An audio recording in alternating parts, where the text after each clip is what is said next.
all that being said, right? Yeah. No. I mean, I'm like, I think this is all interesting to hear. And like, I do want to tie this in because Adam, you had a fucking spicy ass take that you said earlier, and I need you to reproduce that take because now that I've thought about it some more, I feel like I have commentary on it. So I would like for you to propose that. Yeah. So here's the take. So we were watching this analysis video of Mandy, and there's a scene whenever Nick Cage is wearing like one of those like baseball ringer long sleeve shirts where it's like the sleeves and shoulders different colors than the rest of the fucking shirt, blah blah blah.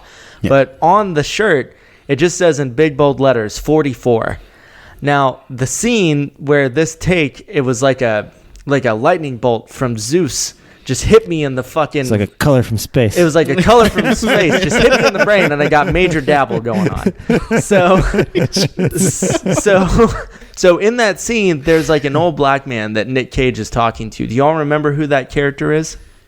Like the actor's name, or what do you mean? No, like the character in the film. I mean, yeah. Wait, in which scene where he's talking to what? He goes to like the trailer out in the woods, and there's like the old black guy. Oh, yeah. The I don't remember what his name is, but like it's like his old crime friend that like has the weapons. That guy.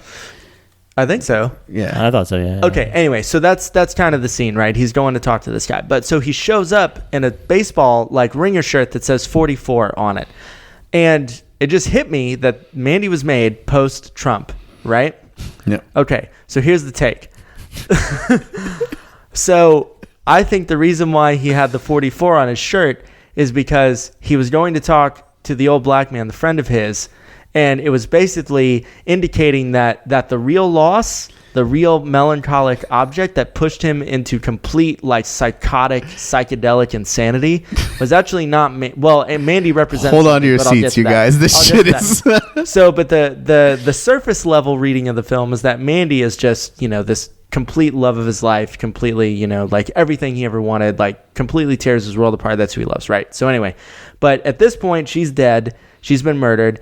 So he goes to see his friend. He's got 44 on his shirt. And so my take is that the reason why he has 44 on the shirt is because his real object that he lost was the Obama presidency. So the old black man friend of his is the stand-in for Obama, who he's going to like pay homage to Obama, who also had the weapons, funny enough.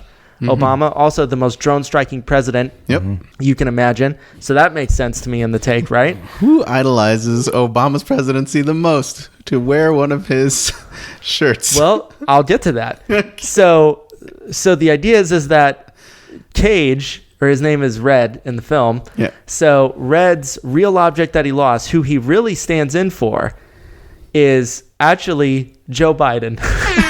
And so Mandy actually is a symbol for Hillary Clinton losing to Trump.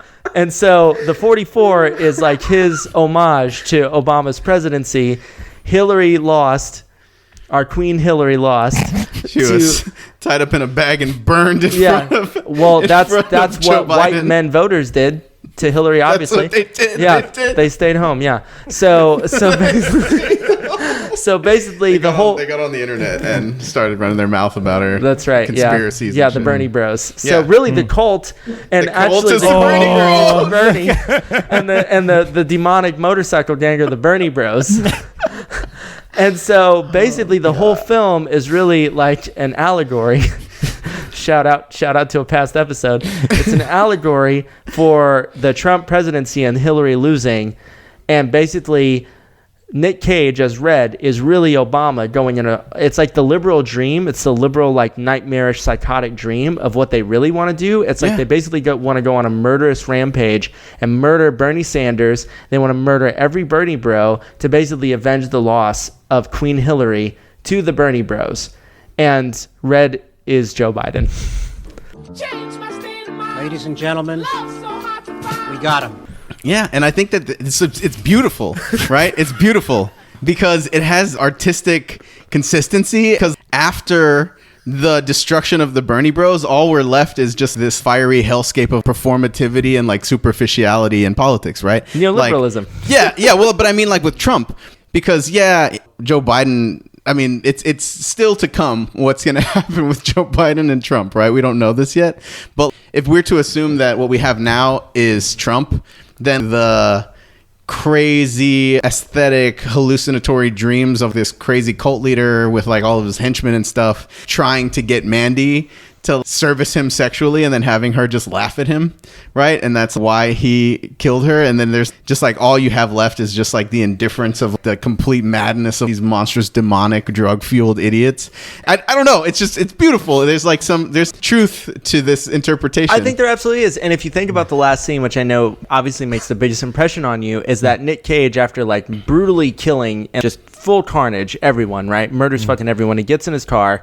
He drives off into the fucking like demonic psychedelic landscape. But before he does that, he looks over at the passenger seat of the car. So Nick Cage is just completely covered in blood. This is like one of the best. Like I want a poster of it for my wall. It's a right? great like, scene. It's a great scene. So he looks over and he sees the illusion of Mandy sitting next to him, and then you see the shot as if you're where Mandy is looking at Nick Cage. And so I think this is exactly the sort of like the final like quilting point of this like interpretation, because this is exactly what like liberals want with Biden winning. They want Biden that is just like brutally murdered everybody, and it's sort of melancholic like rage, like just fucking you say no to Hillary, we're gonna fucking destruct this whole fucking thing. Me too, fuck that, we don't care anymore. You know, like never Bernie, never Bernie, just Biden. And then it's like Biden completely covered in blood in the car, looking over in the passenger seat, and he sees like the ghost of Mandy. He sees the ghost of Hillary Clinton. And he's just like wild-eyed, covered in blood. I was gonna say like maybe this is an indication, right, that after Biden it's gonna be Hillary's gonna run again.